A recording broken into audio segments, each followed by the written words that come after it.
This is YouTube News.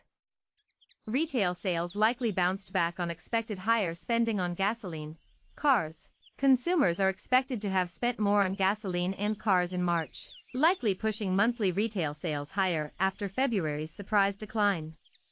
Economists expect retail sales rose by 0.9% for the month, but 0.7% when autos are not included, according to Refinitiv data.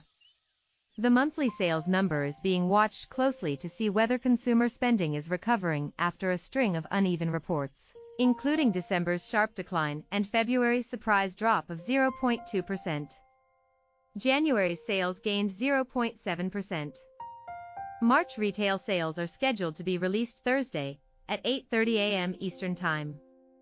The sales report includes a key component used by economists to calculate GDP growth, scheduled to be reported next Friday for the first quarter.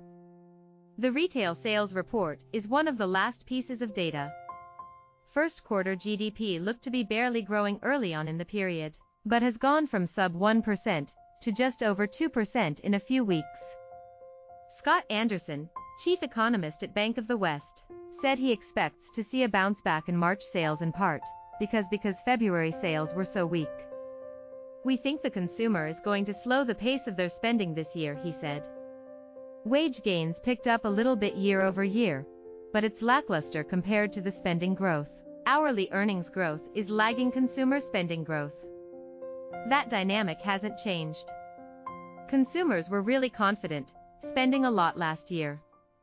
They're probably going to have to tighten their belts. Mark Zandi, chief economist at Moody's Analytics, expects retail sales to be up at least 1%. Part of that is vehicle sales. Weather is favorable, so building materials, supplies stores should be solid. "I think it could be up at least a point, but it could be higher than that," he said. Core sales, excluding autos, gasoline and building materials, are probably up 0.3%. "I think the data coming out of payment processors continued to be soft in March," he said. "Consumers are really turning cautious since the end of the year." Anderson said he expects GDP growth of about 2.2% for the first quarter, but that number has been inflated by inventories, so there could be some payback in the second quarter. Economists surveyed by CNBC/Moody's Analytics Rapid Update had a consensus median tracking estimate of 2.1% for first quarter growth. YouTube News.